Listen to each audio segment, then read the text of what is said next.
Welcome back to Wisconsin Family. We are filming here in the Beer Stube at Capitol Brewery. And Yes, we are. In a little bit, we're going to chat with those folks and learn a little bit about distribution and where you can get your latest and greatest edition of Capitol Brew.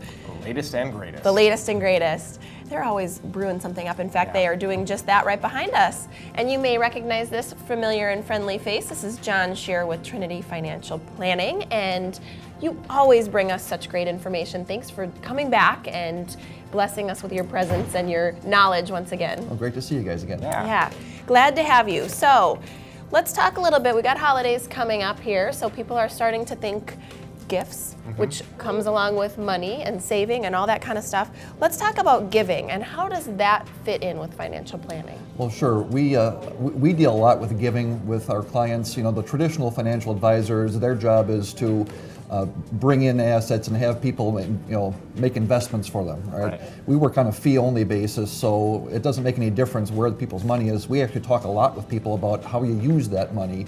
And the two main areas we deal with giving, and as it relates to Thanksgiving time, is giving money to charity and making gifts to family.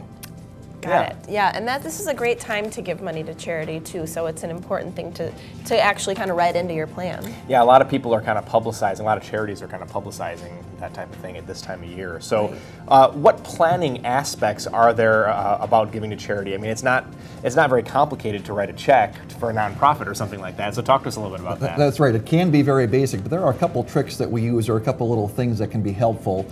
Last time I was on, we talked about valuing the things that you give to charity properly. When you give clothes and toys and things and games, things like that. I love that. So we do still have a couple of those books available. We had great response, but if anybody's interested, they can get a free book by coming to our website. Awesome. But so the IRS says that you can take a deduction for making donations, but they don't tell you how to value that, and so doing that properly can be a big help.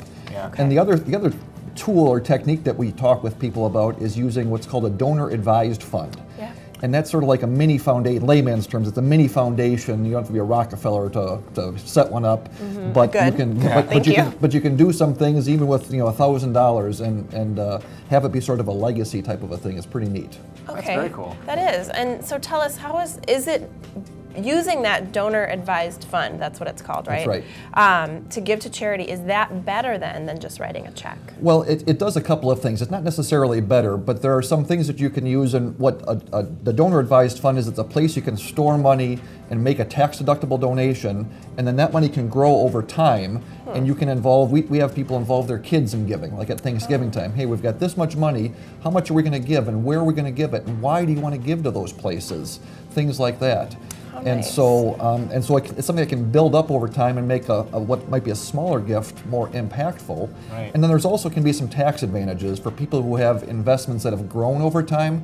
Rather than writing a check out of your checkbook, those people can give their stock to the donor-advised fund, and they take an extra tax deduction is what it amounts to. Okay, so it's a way for that money to grow because you're essentially setting it aside as a gift-giving opportunity for later. That's right. That's right. I like not, for Senator Cole or somebody with a big foundation that grows and say, oh, the Oscar Mayer Foundation gave this money. I mean, that sort of a thing, but on a micro level that regular people can use. Nice. You mentioned giving money to family. Tell us more about the financial planning aspects of giving money to family. Well, sure. Some of the aspects are similar to what we talk about with giving to charities, in that involving the kids in things is a big part of that. And especially if you look down the road and think that your kids and your college-age kids are going to be getting an inheritance at some point, giving them some money and allowing them to make some mistakes and make some decisions on a small amount before they get a great big amount down the road can be useful. And just with money management and things like that. The other thing is giving kids some of that, if we have those investments that have grown, to give those to the kids where they might be in a lower tax bracket can be some advantages to that also. Okay, interesting. And let's talk a little bit about, since we're on the family topic, what's the difference, or are there differences or things to consider comparing giving to family and giving to charity? Sure. I mean, some of the things are similar concepts, but then when you're talking about giving to family, one of the things that we recommend people do quite often is when you've got kids that are earning income, to give them a gift and use that to fund a Roth IRA. when you're 17 or 21, you're not thinking about funding retirement, but for parents or grandma and grandpa to give that money and say, hey, we can put that into a Roth IRA, that money can then grow for retirement, or they can use it for college if they need it, or they can use it for a house. It's got some flexibility. So that's one place where giving to family and using that Roth IRA can be a really great thing. How smart. Yeah. And that's one of the big ones. The other one we talking about college, is that there are limits on what you can give to a person each year, $14,000 currently. If you write a check to pay for college education or to pay for medical expenses, that doesn't count as part of that annual gift limit.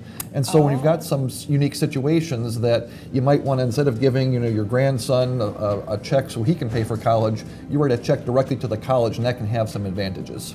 Yeah. Oh, interesting. What great tips. Yeah. Thanks so much, John. Yeah, Very always good to talk with John Shear from Trinity Financial. Yeah. Thank you so much.